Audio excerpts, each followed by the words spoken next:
Welcome to Global News Today, bringing you exclusive insights and fresh perspectives from leading experts and influential decision makers every weekday on Arabiya News. I'm Rosanna Lockwood. Coming up on the show, Ukraine's foreign ministry criticizes Antony Guterres for accepting Putin's invitation to the BRICS summit as the UN Secretary General arrives in Russia ahead of their meeting tomorrow.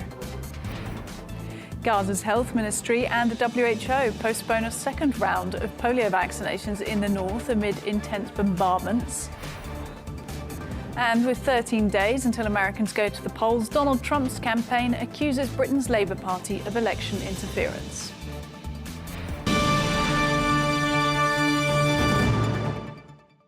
Welcome. Well, Russian President Vladimir Putin meeting UN Secretary General Antony Guterres on Thursday to discuss the Ukraine conflict. The visit marks Guterres' first visit to Russia in over 2 years. The meeting taking place on the sidelines of the BRICS summit in Kazan, central Russia, where leaders from China, India and Iran also gathered. Ukraine's foreign ministry has criticised Guterres for accepting Putin's invitation to the summit while declining an invitation to a Ukraine peace summit. In a post on X, the ministry saying, quote, "The UN Secretary General declined Ukraine's invitation to the first global peace summit in Switzerland. He did, however, accept the invitation to Kazan from war criminal Putin. This is a wrong choice that does not advance the cause of peace. It only damages the UN's reputation." Well, former US Ambassador to NATO and former US Special Representative for Ukraine negotiations, Kurt Volker, joins me now. So thank you for making time. And quite simply, what message do you think it sends, Antony Guterres attending BRICS in Russia? Well, it's a couple of things.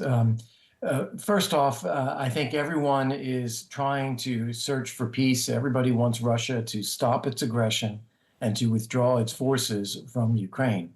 And so talking to Russia, particularly from the UN Secretary General, that is an important thing to be able to do. However, I do have some sympathy with the criticism of this because Putin is indeed an indicted war criminal. He's indicted for abducting Ukrainian children and taking them to Russia to re-indoctrinate them. That is a heinous war crime. And he's indicted by a UN organized body, the International Criminal Court. In addition to that, the gathering in Kazan, this BRICS summit, is increasingly looking like an organization of countries designed to attack the very values on which the United Nations was founded. So it's maybe not the best venue for talking to Vladimir Putin either. Yeah, that second point you make there is really interesting because it's long been analysed that Putin feels left out of certain multilateral organisations with the way that Russia has changed in the past 2 decades or so. But still in the UN, of course, is this sort of extension of a branch to Guterres a way of kind of ratifying Putin's support for the UN, or is it something more, a sort of mixed message, do you think? Well, as you say in your question, Russia, of course, still is a member of the United Nations Security Council. No one is kicking them out. That's not possible. However, they are not a constructive member of the UN Security Council because they are engaging in a war of aggression against a neighbor, and they are blocking any kind of Security Council resolutions or activity about that war. So they're not left out. They're choosing to isolate themselves. The same thing with other organizations, like Russia could very well have remained a part of the G8 many years ago, except for their aggression against other countries. Now, as for the design of an international global order, I don't see anything that is values-based, democracy, market economy, rule of law, human rights, etc., that is any better than the United Nations. And I think that is where we have to put some faith in the construct, even if some of the current members of the Security Council are not adhering to those values. I was going to mention that. Obviously, Russia is not the only country that is waging a war of aggression against any of its neighbours or any other country in the world that is part of the UN Security Council, that is a member of the UN. So how do you, it's the biggest existential question of the UN, how do you reconcile that and say, here's a multilateral organisation that's designed to enhance progressive, not necessarily progressive in the liberal sense, but basically designed to make sure that the world is a safe and prosperous and secure place. Yeah. But then you also have these members in there. I mean, how do you reconcile it? Right. It is the same thing as any other human activity. People do not live up to expectations and standards all the time. And yet it is important to have those expectations and standards. It is particularly important for members of the UN Security Council, although any member of the United Nations should avoid wars of aggression against their neighbors. That also means people should avoid terrorism and should avoid internal attacks on other countries, things which are happening all the time. So we are an imperfect species and we're an imperfect world, but it's important to have the right standards and strive for them. Do you think to an extent that is Antonio Guterres' justification for attending BRICS in Kazan, is that it is an imperfect world, you have to maintain dialogue, you have to keep these lines open, and he himself is just a man? Yeah, well, I think that's exactly right, particularly in the case of Putin. I think he feels that there needs to be someone who is able to talk with Putin at least once in a while. And I think as the UN Secretary General, he feels that responsibility. It is a shame, however, that he did not attend the Global Peace Summit that was organized about Russia's war in Ukraine. That would have been a good counterbalance to give him the authority and give him the respect in going and seeing Putin now. Yeah, I mean, what do you think the calculus was there? Because the wording has been sort of Mr. Guterres will make it to Ukraine for these types of conversations at a mutually convenient time. But missing a major peace summit, for example, doesn't exactly send out that message. No, it doesn't. And frankly, I've been to Ukraine about 10 times in the last 2 years. It's not that difficult. So if he wanted to do it, he could do it. Yeah, and I wanted to ask you about whether Guterres, you think, would have gone to a BRICS summit held in Kazan, say, 18 months ago, to which extent the next question being, does that mean that attitudes have shifted or blurred about the Ukraine war? That's a very good question, because I think clearly the answer is no, he would not have done that 18 months ago. And so why does he do so today? I don't think it means that attitudes have shifted in the sense of accepting Russia's aggression or thinking that this war is not as bad as it is. No, people do see that. I think they look at the need to end the war and the fact that it may drag on, and so we have to be willing to try some new things. Talk to me a little bit about what you think of BRICS, because you made some interesting points just a few moments ago about what you think it might be trying to do. You know, we're talking Brazil, Russia, India, China, and South Africa increasingly here as well. It was a term originally coined by an economist once upon a time. It was about economic kind of growth of those countries, but now is it something else? It is something else. The first thing to say about BRICS is that the countries that are part of it do not share common interests and common values. They have a common economic background. In terms of having come out of that period of growth, they also feel a little bit left out of some international structures, so they like to have alternatives. However, China and India do not see eye to eye on most things. China is an authoritarian dictatorship, a state-driven economy, and a rival of India. They occupy some Indian territory. India, a democracy, trying to grow in the world, trying to be really one of the major economies in the world. Very different interests there. South Africa, a different interest as well. Brazil, very regionally focused, not as globally minded as some others. But it is Russia that wants to turn this organization into a grouping that it can use as a vehicle for imposing its desire of trying to overturn a global liberal order that has existed for nearly 80 years. And that is something the Russians are trying to do. Some people are willing to go along with that to some extent for the other benefits that may go to them of being associated with that grouping. And certainly China shares that Russian goal of overturning a global order.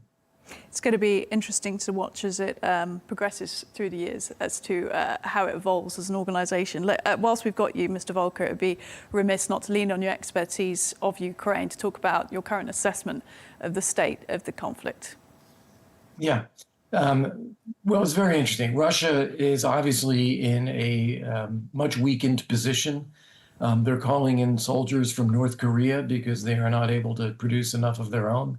They are not able to both defend Russian territory in Kursk and go on the offensive in Ukraine, in southeastern Ukraine at the same time. So they've chosen the offensive route and left some of their own territory that Ukraine has now hit back at. And that's why I believe they're bringing in some North Korean soldiers in order to help them take back territory because they can't do it themselves. They're very low on munitions, so they rely on North Korea for about 2/3 of their artillery shells. They rely on Iran for all of the drones that they fire at Ukrainian cities every night. So Russia is stretched. That being said, Russia's big, and they are able to absorb a lot of pain and destruction. So they are prepared to continue at least through the US presidential elections, US transition, and then see where they are on the other side. Ukraine, on the other hand, Ukraine is also facing a lot of difficulties, but of course they're fighting for their homes, so they don't have a choice. They're going to keep going. And they're going to presumably continue to be funded and supported by the US. I'll come back to that. But in terms of Russia and its alliances with Iran, with North Korea, no surprises or secrets there. They've been very comfortable with those for years. But did you ever think we'd get to a point where we saw North Korean troops supposedly on the battleground in Europe? Yeah, I did not expect that. And it's a measure of how desperate Russia has become. How big a shift is it in terms, because it's made North Korea's neighbours in Asia particularly nervous, obviously South Korea, but others as well, because it seems to be dragging East Asia into this conflict. Can you understand that, the sort of shift this represents? Yeah, I don't think that Russia is thinking of this in a regional way. We're dragging East Asia into the war. I think they're thinking of it very opportunistically. We need more soldiers, and where can we get them? We can do a deal with North Korea. We'll provide them some things, and they will give us more soldiers. And imagine if you're a North Korean soldier, you're not coming back from this. So it is a desperate measure on Russia's part. And desperate, I say, because they don't want to give up on their goals. They really want to destroy Ukraine, take over the whole country, and it's not working. And now I think they see the clock is ticking with a U.S. election, a new U.S. administration, another 4 years, and very likely, whether it is Trump or Harris, that support for Ukraine will continue.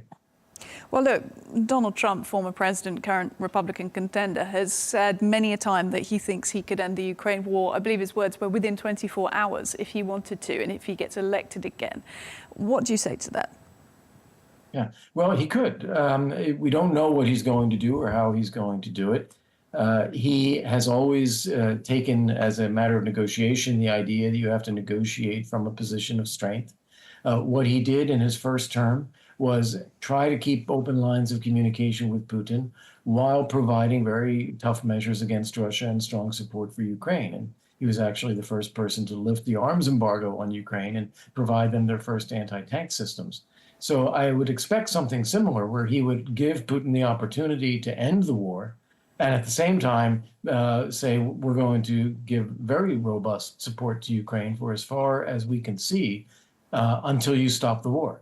And I think that kind of adopting a position of strength is what he will try to do. So that sort of bargaining and leverage, I mean, do you think President Putin would go for that? The idea that, if you don't stop, it will never stop for you if the US continues to support Ukraine. I mean, could you see a point at which Putin would withdraw all Russian forces from eastern Ukraine? Yeah, well, in terms of stopping the war, yes, I think I can see that because just as we're seeing with these North Korean troops or reliance on Iranian drones, Russia is not in a position to really prosecute this war successfully anymore. They're dependent on all of this outside support as well, and that's not going to get better over time. Also, their economy has probably another year and a half or so of reserves that it can rely on to remain solvent, but their economy is going to start coming apart as well. Putin doesn't want to get to that point, so I think he's going to want to end the war before that. Now, that doesn't mean he's going to agree to withdraw Russian forces from all of Ukraine. He should, but I think he's going to want to retain as much territory as he currently occupies, as much of that as he can. And that becomes the product of some negotiation of terms about what the ceasefire means and what it doesn't mean. I don't think anyone will recognize Russia's occupation of parts of Ukrainian territory. But I think that there may be some de facto occupation of parts of Ukrainian territory if it can end the fighting. What about Democrat contender Kamala Harris? If she's successful in her bid to become president, do you think she'll be a departure at all from Biden in terms of her foreign policy and the way she would handle Ukraine? Yeah, actually, again, it's hard to know. She's not shown herself very much as to what she would do, but all indicators are that it would be a continuation of the approach of the Biden administration, which has left a lot of Ukrainians disappointed because it is a lot of support for sure, but it is also with strings attached, with conditions, with limitations, not enough for Ukraine actually to win. And they view this as dragging out the war and putting Ukrainian lives at risk. And I think, unfortunately, that does appear to be what will continue. And what have you made of Ukrainian President Zelensky's peace plans, his victory plan proposals so far? Well, it's trying to put together some of the things that people have been talking about for a long time. Not a lot of it is new. The idea that you have to have unrestricted use of weapons that are given to Ukraine, of course, they should do that. They're being attacked from inside Russia. They've got to be able to hit back at facilities inside Russia as long as they're military facilities. The idea that there needs to be a permanent peace. So yeah, you have a ceasefire, but then what is the way to make sure that there isn't another war in the future? And that is by bringing Ukraine into NATO and creating a sense of deterrence so that you make it clear to Russia it is not in Russia's interest to start the war again. And then a few concrete measures to reinforce that sense of deterrence. That's the essence of the peace plan. It's all well-known arguments. It is really just a matter of getting the U.S. and Western countries to adopt this and go forward with it. Yeah, it is. They are well-worn arguments. I mean, has there been any progress, do you think, towards Ukraine joining NATO? Interestingly, there's been a lot of discussion in the last couple of months about how that could take place. Obviously, there's an on-paper commitment from NATO that goes back to 2008 and revived as recently as this past summer at the Washington NATO summit. But there's been no real action. There's been no steps taken to bring Ukraine into NATO in a practical way. I think there's been a lot more discussion in the last couple of months about how that could be done. Thus far, in official circles, that discussion is still a little bit timid, but I think it'll get there. I think the idea will be we have to end the war and we have to have a permanent peace. And ending the war part, that's going to be support for Ukraine and talking to Putin and getting a ceasefire. But then making sure there's no new war is going to be based on bringing Ukraine into NATO. So it's part of the solution for ending the war. I mean, I'm just in my head imagining how somebody from the Russian government would respond to that and say, well, you think, Ukraine joining NATO is not going to engender another war, having another NATO neighbour on their border, which for them was justification enough to begin the reinvasion of Ukraine. So, I mean, how does that work? Well, that's a phony justification because Ukraine was not in the process of joining NATO when they invaded.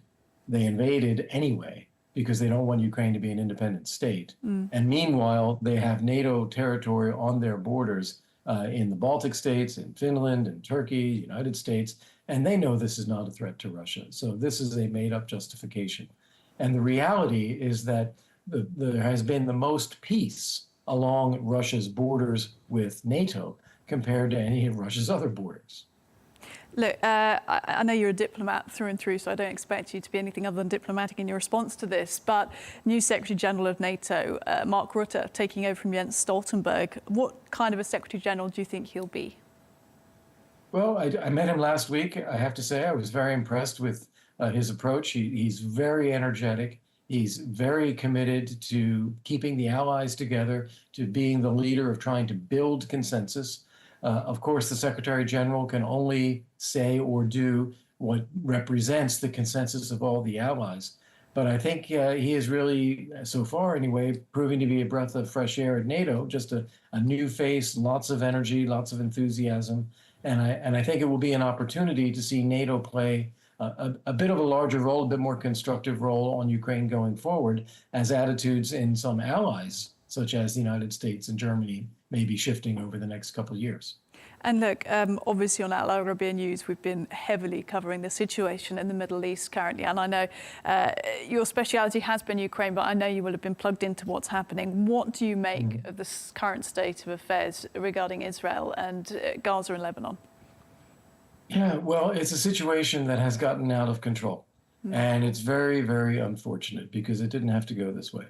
But essentially, Iran took as a signal that it can act with impunity. No one is going to hold Iran accountable. All of these, starting with the withdrawal from Afghanistan that the U.S. made that showed a lack of resolve, just like Putin took that as a reason to invade Ukraine. I think Iran felt emboldened. The negotiations that provided Iran a lot of money for, and winding up some sanctions, I think that gave Iran a lot of confidence as well. So they didn't feel any threat. When these attacks happened, I'm sure they didn't have the October 7th attacks against Israel.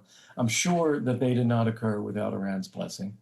And the response of the United States to try to restrain Israel and to assure Iran that we do not want to see a wider war, we want to avoid escalation, that has both caused Iran to continue arming its proxies and using them to attack, such as the Houthis. And it has caused Israel to think that they can't rely on the United States. They're alone. They have to act on their own and try to reestablish deterrence by themselves. And that has led to a much bigger conflict and a much uglier conflict than it could have been.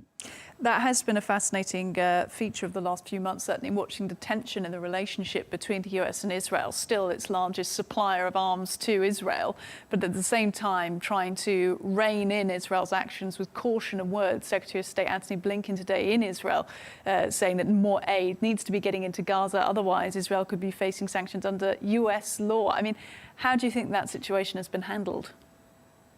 Well, as I said, it's very unfortunate because if we were more directly aligned and strategizing and executing together with Israel from the beginning, they would have more confidence in us. And as a result, we would have more impact on Israeli policy and thinking and the way they conduct the war, and also on getting aid to Gaza. We have not done that. So Israel is now taking matters into its own hands the way that it wants to because it doesn't have enough confidence in the U.S. Given your statement, belief, but most would agree, the reality, the truth that Iran is the reason behind a lot of what we've seen over the last year and from October 7th onwards, do you think the US is going to play a stronger role in trying to sort out the world's relationship with Iran heading forward? I honestly think that we are really dependent on the role of the United States right now. And if it is the Harris administration, I think it'll be similar to what we've seen under Obama and Biden, which will be an effort to try to avoid regional war and engage Iran. If, on the other hand, it's former President Trump who comes back, I think you're going to see a reversal of U.S. policy. It's going to return to what they called a policy of maximum pressure, which is to ensure that there are indeed direct consequences against Iran for its regional aggression. And I think that will be the thing that makes the change. You've been so generous sharing your thoughts with us across a range of issues. Former US Ambassador to NATO, former US Special Representative for Ukraine, Kurt Volker. Thank you. Roseanne, thank you.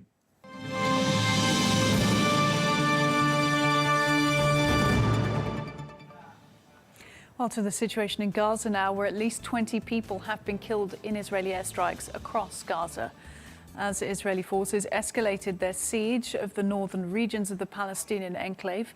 According to medics and local residents, the military has surrounded hospitals and refugee shelters, urging residents to evacuate southwards.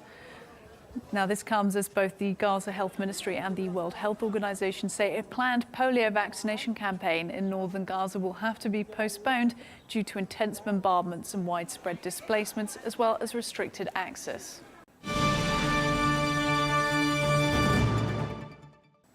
Well, for reaction to this, I'm joined by UNICEF's spokesperson for Gaza, Tess Ingram. Tess, thank you for making time for us. And look, we've heard some just horrifying reports out of Gaza from the last few days, including from UNRWA. But tell us the situation as UNICEF sees it. UNICEF is obviously the United Nations Children's Agency, and so our concerns really about the way that children are being impacted. It is every aspect of their life in the north of Gaza. Children do not have proper access to food, to water, to medicines and the proper health care that they need. Children are being separated from their families, and of course, they're being killed and injured by these ongoing bombardments. Families in the north have the choice between displacement or death and potential deprivation because they're just not getting what they need. So it's essential that aid agencies like UNICEF can continue to serve that area, even with this polio campaign that today we've had to postpone. Yeah, talk to me a little bit about that, because that obviously been done with the WHO as well, and it was a big thing for the WHO to be able to start rolling out that campaign and get those children inoculated after that child was reported to have been paralysed by polio just a few weeks ago. What impact will pausing the campaign have? So children receive their first dose of the polio vaccine, but as we know, they need a second dose to make sure that their immunity is boosted to levels required to stop the virus from spreading. We managed to get that second dose to children in the south and the centre of the Gaza Strip, and we were supposed to start today in the north, but given the horrendous situation, we've had to postpone. And this means that we're right at the edge of the window needed to give that second dose to those children. We have just a matter of days to meet the recommended 6-week window to top up their immunity. If they don't get it in that time, it really increases the risk of the virus continuing to spread. It can paralyze children, and it can also be transmitted beyond Gaza to other countries in the region. So it's really important that we finish the job and vaccinate the children in the north. But to do that, we need a pause in the fighting. Because what is the obvious risk to not only the staff, but the people gathering at the centres to be vaccinated as well? As that is basic safety concerns. Of course, basic safety concerns because of the intensity of the ongoing bombardments. Also, challenge in people moving to the areas to get vaccinated. There's, health centres may be safe, but the areas around them continue to be really dangerous, particularly for children and their families. We also need to make sure health workers can do their outreach safely and effectively. There's just no way to vaccinate, 100,000 kids in this sort of conditions. Talk to us about the healthcare workers that are currently operating, if they can, in Gaza, especially northern Gaza. Are there healthcare workers there at the moment? Some, but they're operating in probably some of the most difficult conditions in the world. We receive reports from doctors and they're having a really hard time, an increasing number of casualties, reduced number of staff, and of course, not getting the supplies that they need. I saw reports today that hospitals were running out of really basic materials and of course, operating in dangerous conditions. This is not how a health system should operate, and it puts not only these essential staff who must be protected, but also the people trying to receive care at great risk. In terms of aid and assistance getting in, that's been a constant issue for all aid organisations and UN organisations over the past few months. And Antony Blinken, the Secretary of State for the US, applying more pressure on Israel in meetings he's been having there, saying that much more needs to be done to get humanitarian aid to civilians besieged in northern Gaza, raising possible consequences in US law if that doesn't happen. Do you think that will help? I can't speculate on what will or won't help. I think there are many things over the past year that I thought might help, and we're still in this desperate situation. So, we have to be optimistic. But for example, in the first 20 days of October, we had 552 trucks enter Gaza, and only a small percentage of those managed to get to the north of Gaza. That 552 trucks in 20 days, we used to do in one day. So the massive deprivation of people, the restrictions on aid, it continues. And we really need to see that turned around, especially for the families in the north. And I understand you can't really speak from a political position, given your role, but what do you think Israel's aims in the north, in northern Gaza, are based on what you're seeing? I can't speculate on their aims, but I can tell you that we are seeing children killed and injured and displaced. And as we know, under international humanitarian law, civilians and civilian infrastructure must be protected, and we are not seeing that at the moment. There was a video this week that caught the world's attention because it's, I mean, absolutely heartbreaking. A displaced girl in Gaza carrying her sister for 2 miles barefoot. Her sister had apparently been injured, I believe, by a car. They're so young. They're both under the age of about 8 years old, and she's speaking to a camera, and this video got shared very widely. How representative is that of the situation for many children in Gaza? I saw that video. It's absolutely heartbreaking, the way caring for her sister and their very limited options that they have. And unfortunately, this is the reality for many children in Gaza. We know that thousands of children have been separated from their families, having to care for younger siblings or even their whole household, losing their childhood for being replaced by, adult tasks like caring, like fetching water, like trying to find food to feed the family. When I was in Gaza, I've been there twice this year, I met many children like this. And this is not how a child should be living, let alone being afraid that at any moment they or the ones that they love could be killed. How does UNICEF aid children, assist children who have lost their parents, who are potentially orphans in that area? So we do family tracing to try and reunify unaccompanied or separated children with any remaining family members. One of the things we've been really focused on is reuniting those families once we have been able to locate them. Often families are separated because of that north-south divide.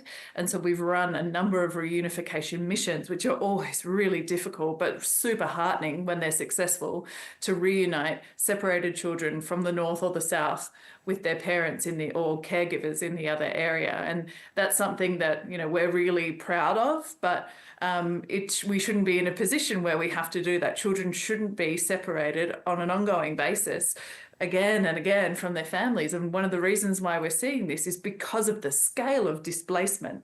And when people are displaced, it increases the risk that children get lost. Now, this is one of those questions a bit like asking somebody, who's dealing with a serious war going on and talking about the economy. And people think, well, why talk about the economy at this time when people are dying? Extraordinary statistic the other day, it took 350 years for Gaza's economy to get back to the point it was pre-October 7th. But I want to ask you about education, children's education, because again, people think, well, it's probably the last thing people are thinking about at the moment. They're just trying to survive. But what type of impact is all of this having on the education of the children in Gaza? Yeah, and I don't think it's an irrelevant question, because education is such a core part of a child's learning and development. Not only does it help them grow and become ready for adult life, but it also provides them with a sense of safety and security. And of course, children in Gaza are now in their second full school year of missing that stability and also that learning. And we're trying to replace that with temporary learning centres, but it's just not the same. So the job ahead of us when the guns finally do fall silent is, how do we resume formal learning? How do we get schools back into action? But it's a massive job, considering that we know 85% of schools have been directly hit or damaged in this war. So there's a massive job that needs to happen to rebuild schools, to make them fit for children, make sure there aren't unexploded ordnance there that will continue to present a danger to kids. Honestly, it's huge, and it's hard to know when the next time children in Gaza will be back into a classroom. And that must have a huge effect on not only their future, but obviously the future of Gaza as well. I mean, talk to me about what your main priority points are for the coming weeks, because obviously you don't know, as you've said, you can't speculate on what's going to happen politically, diplomatically, or when the guns are going to fall silent. But how are you preparing for what's still to come? Priority at the moment, and this is to me shocking that we're still here after more than a year, is meeting people's basic needs, particularly with winter around the corner. It's starting to rain in Gaza this week, and we really need to make sure that people are equipped to survive that, given that most of the population is still displaced, still trying to find clean water to drink and food to eat. A risk of famine is still real. This is where we are. And so that remains the priority. And of course, the protection of children, which is why we remain so vocal, so adamant about the need for a ceasefire, because that really is the best and only way to protect children from all of the dangers that they face. And again, one of those questions perhaps, but what about the mental health support, not only for the children, the people, the Gazans going through this, but for all of the people that are working around these environments as well? Is that even being thought of at the moment? It is, and we're responding on the ground as best we can. We're providing some mental health and psychosocial support services to children when they say come to these temporary learning centres or are in these displacement sites where we're running, say, for example, mine awareness activities. But, and this is key, we cannot treat mental health to any degree to help people deal with what they've been through while it's ongoing. People need to feel safe in order to process the trauma that they've experienced. And while the trauma is continuing to compound, our ability to help them is incredibly limited. So the main message there is that, yes, we're doing the best we can now, but this is going to have an unknown and potentially significant consequence on the mental health of children in Gaza. But the degree, we really won't know the extent of that until the guns fall silent. And do you feel like the world's attention is still on Gaza to the extent that it was perhaps 6 months ago? No, I don't. I think that we really need to make sure that when the spotlight moves, we remember that the suffering continues and that children continue to be killed and injured and displaced and go to sleep at night terrified of the bombardments around them with a hungry belly. I think that there's so many conflicts in the world that people's attention is spread, but the suffering continues in Gaza, in Lebanon, in Sudan, in Haiti, in Ukraine, and so many other places. UNICEF spokesperson for Gaza, Tess Ingram, thank you. Thank you.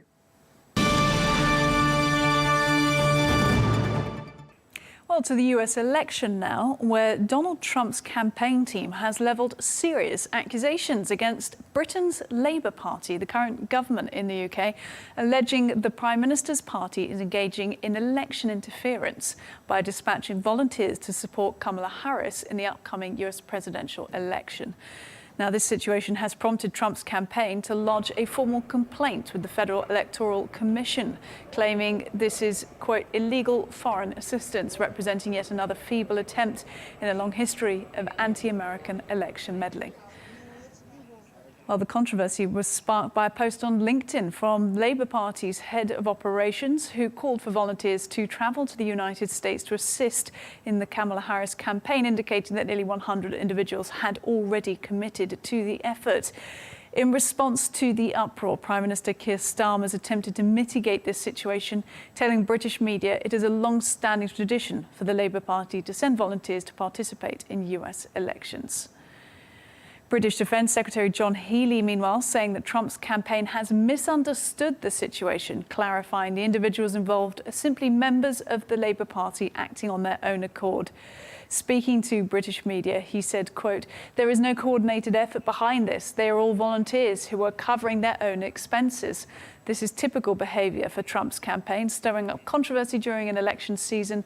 We're prepared to work with whichever president the American people choose to elect."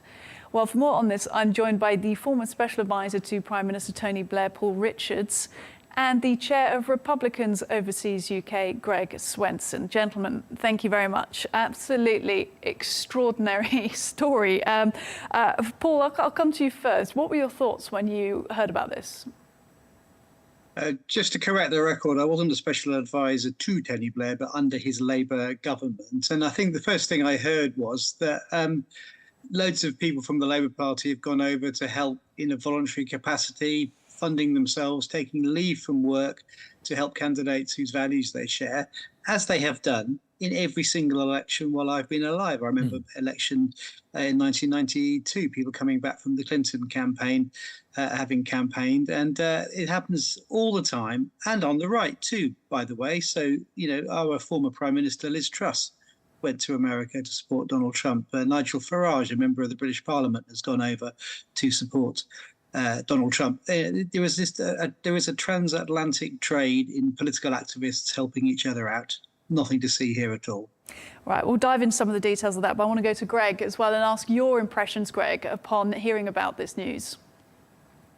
Yeah, I don't really disagree with Paul in terms of the reaction from the Labor Party, after the LinkedIn post was taken down. But I do think the LinkedIn post wasn't perfectly worded. It wasn't very clear that it was a volunteer operation, that it was going to be, they had to pay their own way. There was going to be no contributions from anybody. So, it just was bad optics and maybe not, also kind of bad timing. This is around the same time that the Center for Countering Digital Hate, which is kind of a censorship nonprofit, that's kind of, I think, will end up being the bigger story here. And it's just interesting that both occurred around the same time. But I think, with CCDH trying to, coming out pretty clearly in an attempt to take down Twitter, or now known as X, and Elon Musk. I think these are just bad optics at a very sensitive time in the election process here in the U.S. I'm glad you brought up Elon Musk and X, actually, Greg, because it's been noticeable, his focus on the United Kingdom in the last few months, and now the UK, that X is now the top. He was sort of boasting the other day on X, the top news site in the United Kingdom, but he has also put the Labour Party, the current government in the UK, firmly in his crosshairs. He's made lots of personal statements about Keir Starmer. So do you think this was part of Elon Musk's kind of support to Trump? Do you think there's been some strategy play here? Yeah, there very well might have been, Rosanna. It's a really good point. Elon Musk has really come out swinging in the last few months. And I think in many ways, both the CCDH as well as the LinkedIn post from the Labor Party, very well might backfire. If you go back to 2004, I remember the Guardian had this pen pal project to try to encourage voters in Ohio, and it probably backfired. And I think, that's one of the reasons that Bush won Ohio in 2004, and that's what swung the election his way.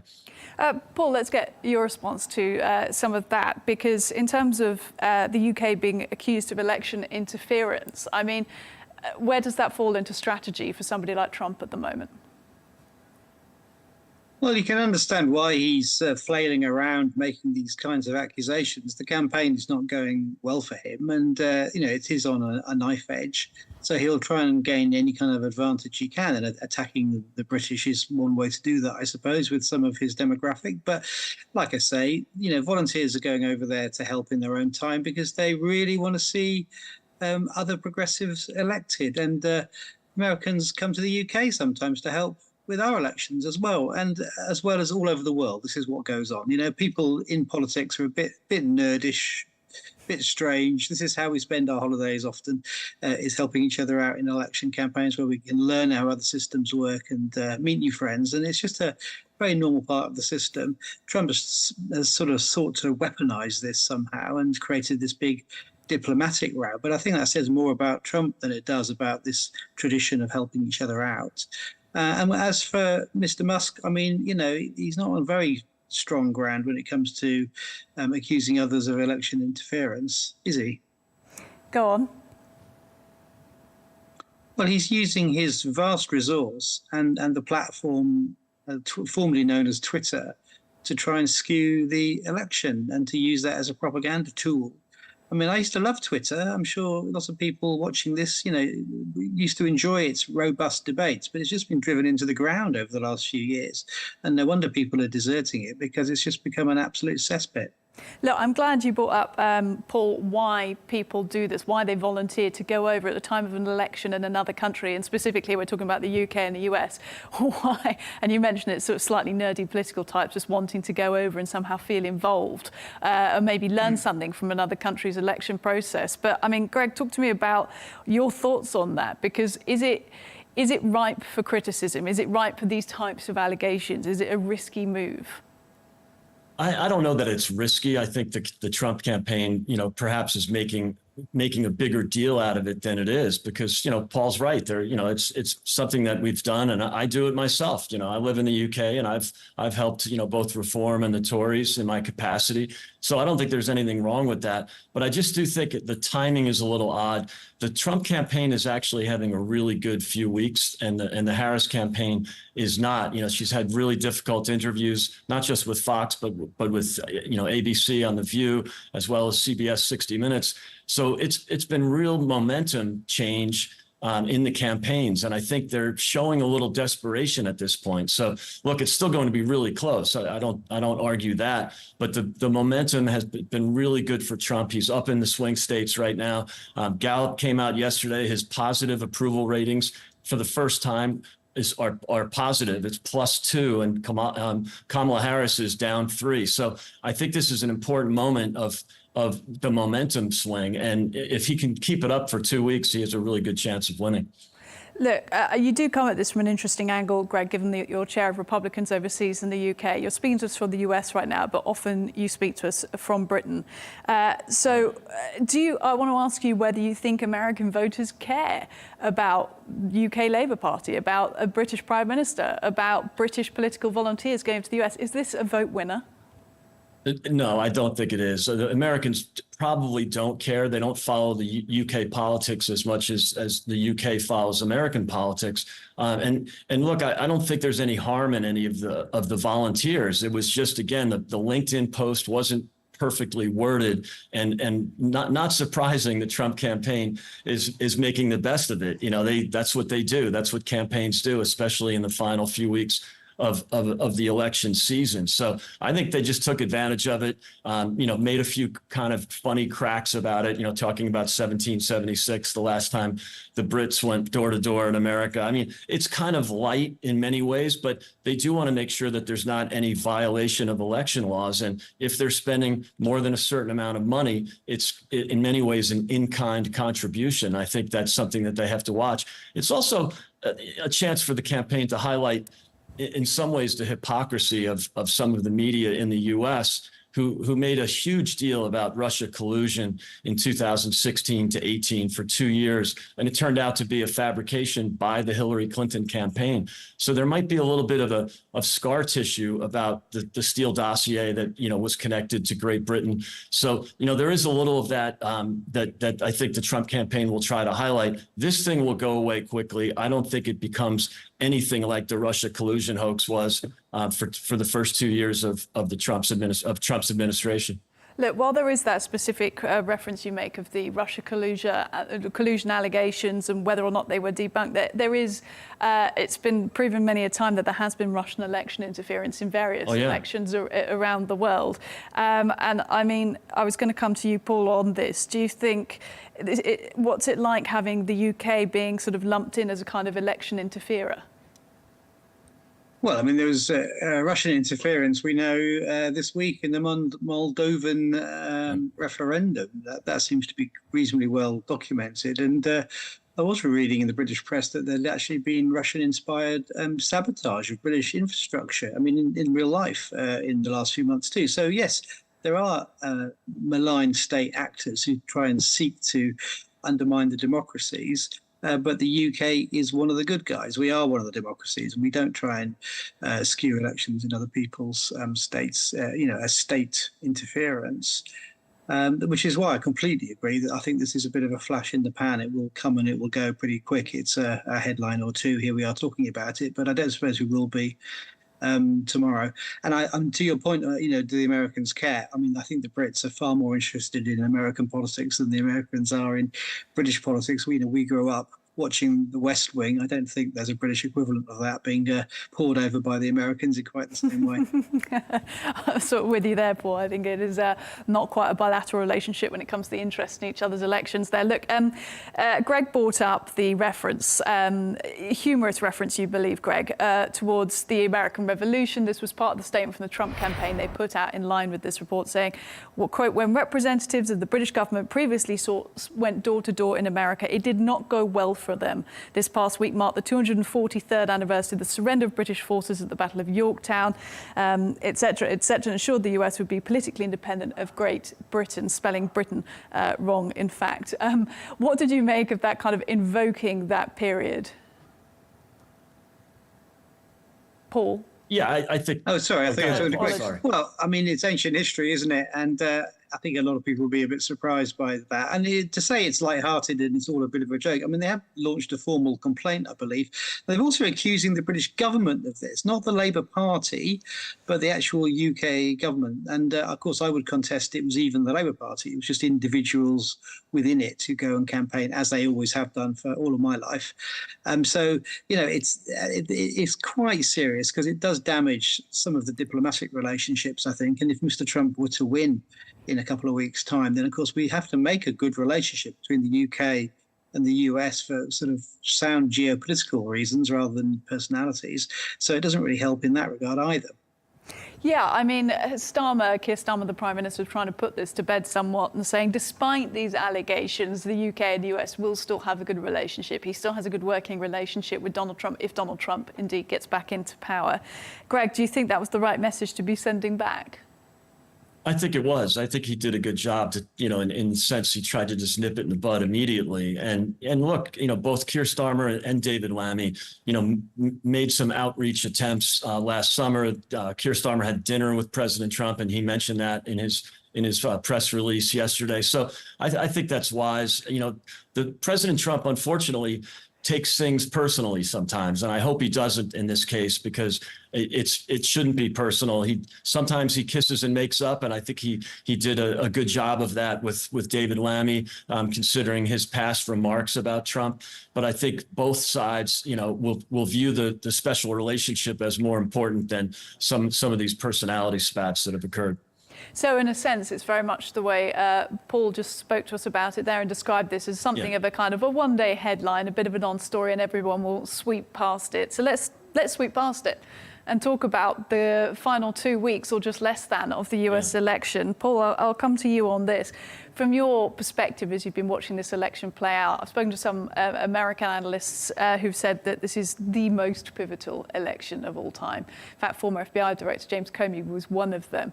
Do you think it is that pivotal? I think it's a very important election for a series of geopolitical relationships and things to do with Europe, in particular, the playing out of the war in Ukraine, the attitude towards Russia, but also towards China. I think, it is one of those inflection points. And I think as a Brit, I think most of us here just look at American politics with incredulity, and we can't quite understand why Mr. Trump is even being entertained as a potential president after some of the things he's done and said, and the acts, subsequent to him losing the election last time. We do scratch our heads a bit, I think it's fair to say, and wonder what on earth is going on, because although we speak the same language, it is a foreign country and they do things differently over there. Greg, what does it feel like hearing that kind of summary of your electoral system? Yeah, I mean, I think it's probably down party lines. I feel like there's definitely less support for Trump in the UK and Europe than there is in the US, where 50% of the country likes him, 50% of the country in many cases really dislike him. So it is pretty divisive. But I think in the UK, there's plenty of support for him, especially from the working class. Everyone, taxi drivers, working people. That sort of demonstrates the new Republican Party, the changes in both parties, where the Democrats have become the party of the college educated and the elite, and the Republicans are in many ways the party of the working class, the working men and women. So, those changes are pretty obvious in the UK in my interactions with people. But I do think that President Trump was voted in by the people. This was not an election where, we got in a smoke-filled room and decided that President Trump was the best person for the party. In fact, I supported Ron DeSantis in the nomination process, but it is open to the voters, and the voters selected him, fairly. Whereas Kamala Harris, in many respects, she's never won a primary vote. She's never run in a nomination process. So I think that, the view that, Trump is an acquired taste, and many in Western Europe have this dislike of him. I would argue that the people in America actually voted for him. And so I think he's got a really good chance of winning. As I said earlier, the momentum has changed and the people are really trending toward Trump right now. That could change in the next 2 weeks. But right now, I think the momentum is clearly there for him. Coming back to Paul on that, some interesting points made by Greg based off what you said, because, the point that the Republicans are basically for the working class and the Democrats for the liberal elite. That's an argument we've heard time and time again recently in the United Kingdom, especially in recent years with the rise of populist parties like Reform. Do you think that is the strategy that is going to win the US election for Donald Trump? Well, it is an interesting broader point that the old sort of class alignment between left and right, the left was for the working class and the right was for the upper and the middle class. That's completely broken down now. And you can no longer tell a British voter by their class anymore. You can't tell how they're going to vote by their social class. It's all up in the air. It's now based on values and it's based on attitudes and other sort of determinants rather than the economy and where they find themselves. So that is true across all systems, I think, but particularly in America and the UK. And that makes politics, far more febrile, far more fragile. We have a big Labour majority in this country, in the United Kingdom, but it's very shallow and a lot of votes are very fluid and people don't sort of vote the same way in every election and they don't vote the same way as their mothers and fathers did. So all of those old kind of assumptions about politics are just completely thrown out of the window. Do you think then, based on coming back to that argument of this being the most pivotal election, Greg, that when people are saying that, they're talking about the idea that if Trump was re-elected, got back into the White House, he might just do away with some of the traditional processes of Democratic US government? We've heard when he's been on stage with Elon Musk, them saying this will be the last election if Donald Trump gets in. Is it just that we're looking at a new era of politics that's unlike anything we've ever seen?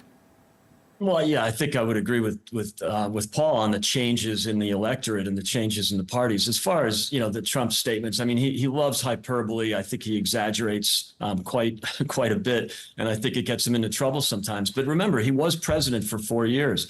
And he was not a threat to democracy, which the Democrats love to argue, that democracy will somehow end if President Trump wins. He's winning on the issues. The top three issues for Americans are inflation, the economy, and the border crisis.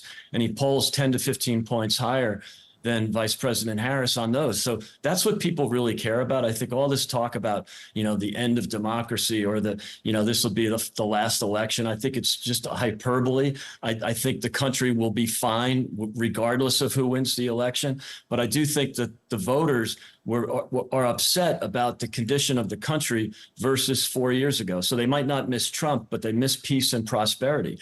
And so the government, the Biden administration or the Biden-Harris administration really governed in a transformational way. They attempted to transform the American economy to make it a statist economy. They tried to transform the population of the country by opening the border and having 10 million illegal migrants. That's what really annoyed people. They didn't vote for that. They voted for Biden as the unifier, as the moderate, and what they ended up with was Bernie Sanders and Elizabeth Warren. So I think that's what they're angry about. So when you hear the argument that it's the most important election, I think it's because people saw the transformation without the mandate. Biden barely won the election. He did not have coattails. He picked up 2 Senate seats. He actually lost 14 House seats when he won in 2020. That's not a kind of LBJ or Ronald Reagan mandate or FDR. That was a small mandate, and they tried to govern like they were transformational, like LBJ or FDR. And that's what the voters are really annoyed about.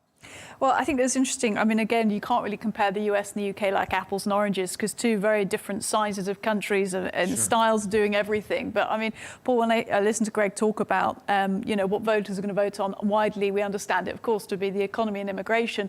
That was what the UK general election was fought on over the summer, and it actually put Labour back into power. So what does that tell you about the differences in the way that Brits perhaps look at the fixes for their the fixes for their problems?